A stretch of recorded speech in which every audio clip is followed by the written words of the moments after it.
Good morning, everyone. Namaste. We are going to call on Archangel Michael to clear, cleanse the space, follow negative and lower vibrations from our mind, body, and soul, home, and hearts, placing the white light of protection on us with his blue seal. We are going to be reading out of my Hermetic Marriage, and we're going to go ahead and call in the greatest Hermes, because it's a being for study in the philosophy of thrice greatest Hermes. And I always like to recap what a Hermetic marriage is before we get into it. So it says, Hermetic marriage is symbolic of the individual who has made himself right with all things. Most of all, is true to himself and his fellow man. It also explains certain alchemical symbols and nature of all things, taking human relationships as the basis. All right, so we're on part 3, and it says, Hermeticists spent a great deal of time studying the intricate constitution of man, and like the Brahmins of India, they divided him into 3 major parts.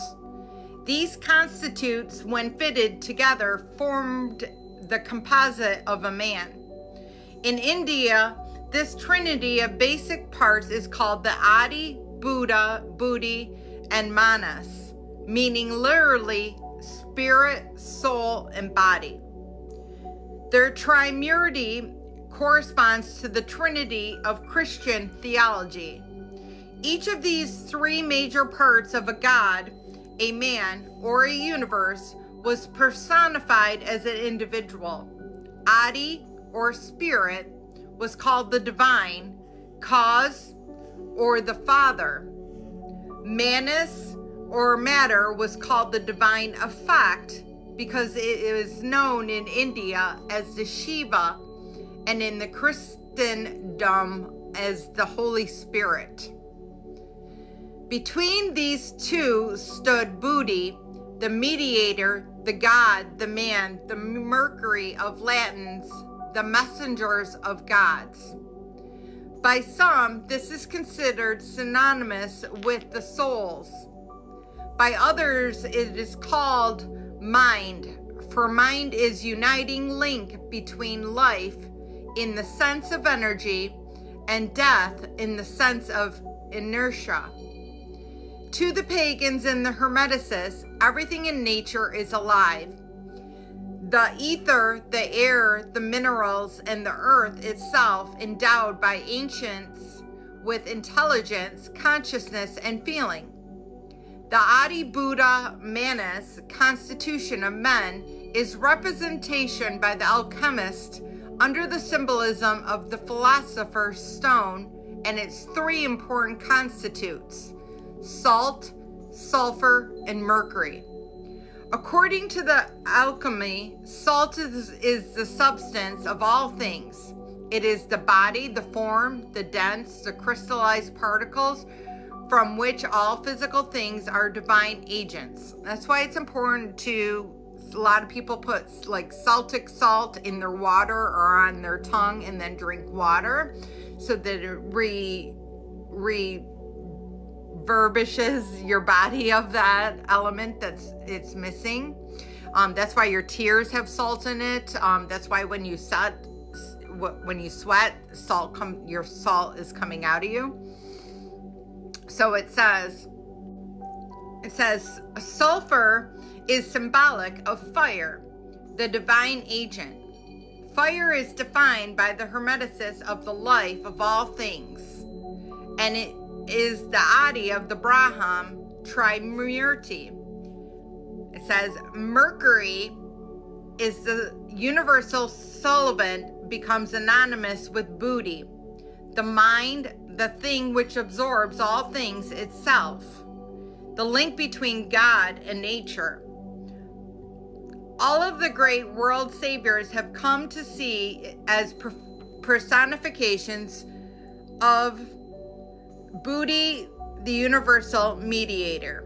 Like the Indian Vishnu, they have sought to bring God and man closer together. Whether as Christ, Prathamesis, Zoroaster, Krishna, or Buddha, They have come to bear witness to the Father, and being in the semblance of men, but imbued with the Spirit of God, they have become the personification of universal Sullivans. And now that makes sense, because I continually keep posting something here on this app, and they continually keep, it's a picture, and they continually keep taking it down and reporting it as I violated community guidelines.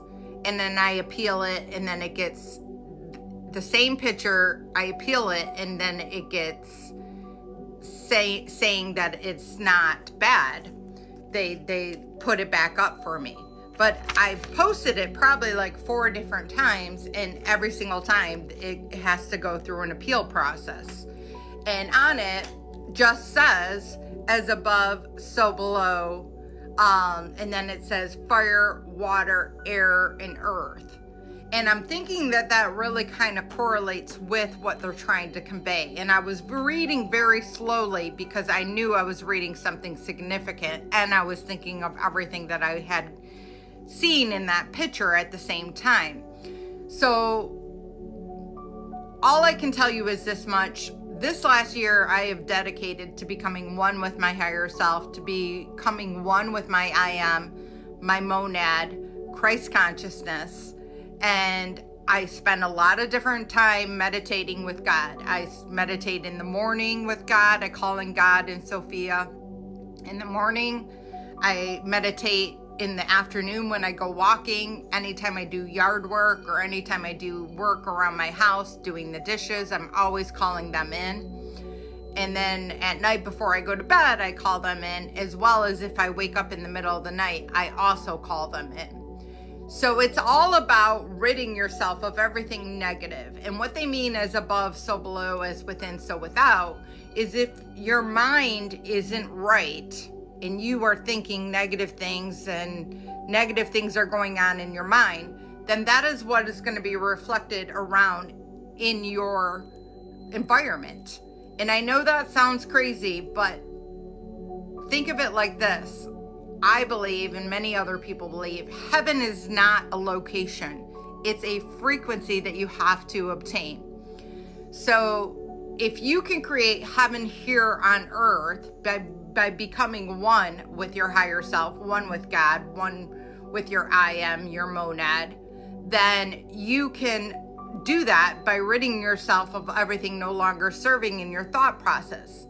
Now, we shove a lot of things up into our subconscious that we can't deal with, trauma.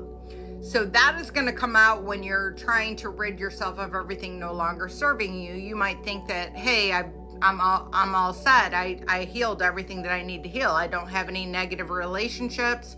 I'm not doing, bad things in my life. I don't have bad coping skills. And then boom, another thing comes out. And that's because everything from your subconscious is coming out.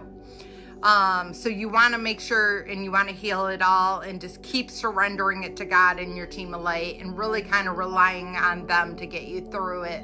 But it'll be worth it in the end because you'll have heaven on earth. So that's my opinion. But we'll get into it further. I love you all. Have a blessed day and namaste.